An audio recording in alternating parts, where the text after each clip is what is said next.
Wednesday, March 22nd, 2023. It's Finance Nation here. And how about the United States being ranked number 2 in the world, according to Credit Suisse, on wealth inequality? And so, with that said, I'm just going to comment my reaction to that report by Credit Suisse. It came out 2 years ago, so I don't know what's the new update, if it's still ranked number 2. But the ideas that are going around that is, as well as the wealth opportunity is supposed to be equal in the United States, right? But what happens with trickle-down economics is that's the argument to say, oh, it should go to the companies because they'll trickle it down. But really, those incomes in the top wealth executive positions have increased with respect to inflation, while the lower wage jobs have stayed stagnant or even fell towards. And that was, I think, towards CNBC reference. And that's a more recent video. You can find it on YouTube. But I was just like, well, there was a comment by Minority Mindset, and I came across it earlier today, and it said something to the extent of, you're not doing any favors by being broke. You're not doing yourself or anyone else a favor, for that matter.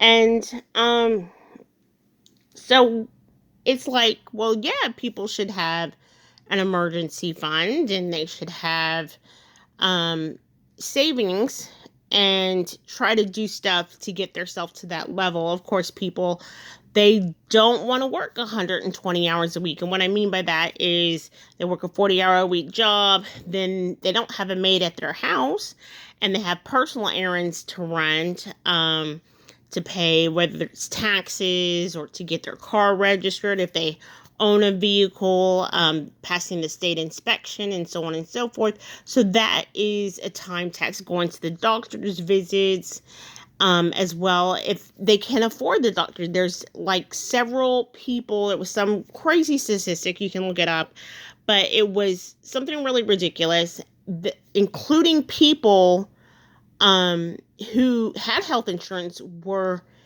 like not going to the doctor even when they were sick, even though they had health insurance. So not just the uninsured don't go when they're sick, but the ones with health insurance aren't going to save, whatever amount of money in their pocket for whatever expenses. So, with that said, you've got to make the decision to do all of those things to keep your expenses down, to have adequate savings, and so on and so forth. So, I was sitting there thinking, is that ridiculous? And then, the next phase, what I wanted to go into was the subsidies that people get. Are we subsidizing the employers? Again, I think I talked about this in a previous video, or podcast for that matter. And it was like, are they subsidizing the employer, or are we subsidizing the individual?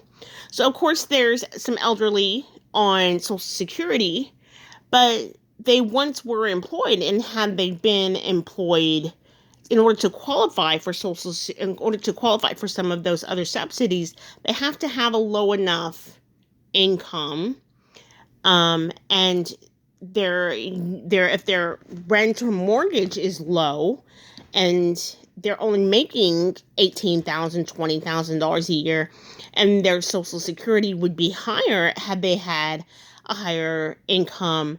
And they find that happens a lot more with women than men as well. So we have a lot of, pay inadequacies, not paying equal work for equal pay opportunities. And that is all very controversial. And I'm not trying to get controversial, but what I'm just stating is for the simple facts of the existence of the situation. And so with that said, I was just really shocked by the ranked number 2.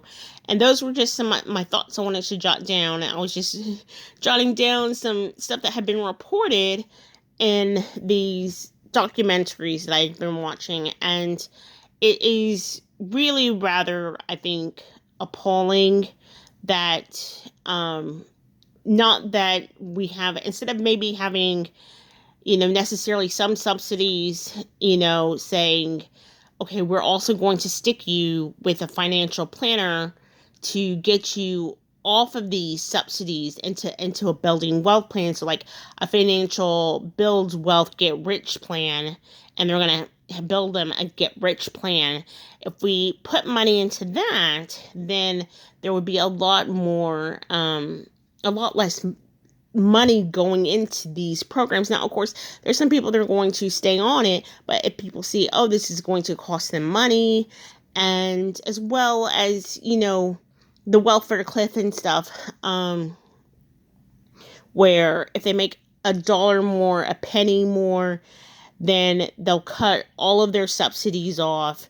So that's their Obama phone, their free cell phone service, their free internet service, their utility subsidy, their rent subsidy, and they're only making $1 more per month. I don't say $1, but let's say $20 extra a week, so $80 extra a month, and they lose like $1,500 in subsidies for getting that 50-cent an hour pay raise. So they turn down the pay raise to not lose that $1,500. What they would have to literally jump to, even if they made like $1,000 more a month, they'll still be losing over $500 in benefits. It gets, even if they got to the $1,500, that is now taxed, and they still haven't broke even on their subsidies. So they've said that it gets to be like, they need to go from like $20,000 to like $60,000, which is insane. But and that's for, I guess, a single person. There's people with kids and stuff, and so who knows how it's going to work out. But so those are just a few thoughts. I was really shocked, and it's really appalling because I was raised to believe that America is the number one country in the world. Yet, if we have the emotional intelligence of, an ingrate, selfish, evil human being, then are we the number one country in the world? And I'm sure other countries, they do the same thing. They say, oh, we're the number one country in the world because we, like the socialist countries might say, we're the number one country because we care about our people and we have the best this, that, and the other. And other countries do that, the best this, the best that. And even, China, I think, says that they have the best security or something to that extent. So that makes them the best country and stuff. So it's just all of these things. Each country is going to say that they are the best country. So when you're raised to believe that, it's like, and you look at the rest of the world, you're like, wait a minute. When, not always, because there were some things that, a country can do right, but what is it at the expense of? And when the expense harms someone, like, does it harm their health? Does it harm their livelihood? Being rich, you're more likely to live longer, because you can pay for more healthier vitamins, more doctor's visits, more all this other stuff. And being wealthier, you're more likely to live longer. But, and so what is it at the detriment of, to not have everyone on this huge building wealth financial plan? And if a society depends on having poor people, then that's kind of ugly, I think. But we have, this thing, other countries, they go, our society depends on this, and what is that at the expense of? It's at the expense of someone getting rich, but from like a socialist society. But I look at that and I'm like, but you're already living potentially a rich lifestyle because you'll have free higher education in some of the countries, free healthcare. You get 5 weeks automatically vacation without working. 25 years, you get it with the first year of employment. You get 5 weeks of vacation. And so that is something, that provides a more work-life balance. And so it's like, oh, it's at the expense of other people. That's what's purported, and at least in America, it's the expense of more people getting rich. But you can watch some, YouTube is connected to us all throughout the world. You can watch them, and it's like, oh, they did get rich. They are getting rich. They're just doing different methods, and maybe they're doing the same methods, but they're getting rich, and so their taxes are different, but what have you. And so I don't know what at the expense of. They say, United States has the best healthcare, but who is it for if only the rich can afford to go to this state? Like, I remember I saw something and it said they have the best equipment, and this such and such is like mid-America, somewhere in the mid-America, and there's only 2 hospitals in the whole country that have that. And so I'm like, if you have the resources to research that, you still have to get yourself safely there if you're that sick to get admitted to that hospital to use that equipment. And oh, by the way, the procedure is like $2 million or something like that. So you're getting out of state insurance. Do you have out of state health insurance? Probably, maybe not. But some people do, some people don't. But that's another thing. So I'm like, oh, so it's the best healthcare in all situations for a certain number of people. And it shouldn't be that way, but that was one of the things I remember saying, oh, the United States has the best healthcare. And it's like we have state-of-the-art healthcare, but is it available to everyone? But they have maybe subsidized, or they tell the pharmaceutical companies, no, you cannot charge our citizens that much. So the U.S. pharmacy companies earn less in foreign countries and come here and say, okay, Americans, you subsidize those foreign countries, and your copays, we're going to increase those. And I really think that big pharma should stand up to them on that, because that's not fair if the government is not going to step in and say, pharmacies, you can't charge them 4, 10 times, 20 times what they're paying in other countries because they impose that on you. Then those pharmacy companies need to say, hey, we're not going to do this for this rate. We're just not going to allow you to have our pharmaceutical drug in your country, and we're not going to license it there, which is kind of harsh. I'm not trying to sound evil or anything, but I honestly think, because I honestly believe in like good things like socialism, but and I think that some things that get said and done are kind of harsh, and I'm kind of in the middle of the road on this and that and the other. But being number 2 in inequality, there's all these different factors that take place when it comes to money, and everything is always about me, which is why I think the student loan debt forgiveness is such a controversial thing, because if you leave out people that literally have already paid off their debts or paid cash for their student loans, you're not paying them back. You're not paying, any of these other people back that could maybe invest that money. You're not paying back the scholarship students, and you're leaving out a ton of people in the United States, all because the universities are exploiting the system of education and charging more. And so it has to start, somewhere in the universities. And it's not really, I think, the professors and always the administration, but some of these presidents of universities are earning millions of dollars like they're a freaking CEO.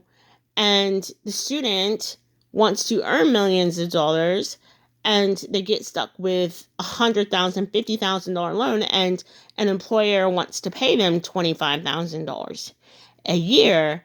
And so that student that's getting paid $25,000 a year hopefully after graduation, hopefully they graduated, but getting paid $25,000 a year pays for the president of the university that they graduated from to have a multi-million-dollar job. And if you don't see the fallacy in that, then I mean, try to rewind it and go back and play it in your head, write it down on a piece of paper, because heck, your education should provide for a compensatory ratio cost benefit analysis that should not take 10, 15. I think I read something that said it took like 12 or 13 years or something ridiculous like that to where it starts to pay off that you went to college. That is before they start making more than what it would have been to have gone to high school and gone to work straight after high school. So anyway, some of the inequalities and stuff of being ranked number 2 in the world to, I think it said Russia, the Russia Federation. And of course, you've got that going on right now. It's like I said, it's March 22nd, 2023, and the invasion into Ukraine. So there's potentially they've been mentioning war crimes and stuff like that in the news. So anyway, it's 16 minutes and 32 seconds. I'm going to cut it off. Subscribe and comment. And I don't know what I'm going to title this. So hopefully some people will click on it.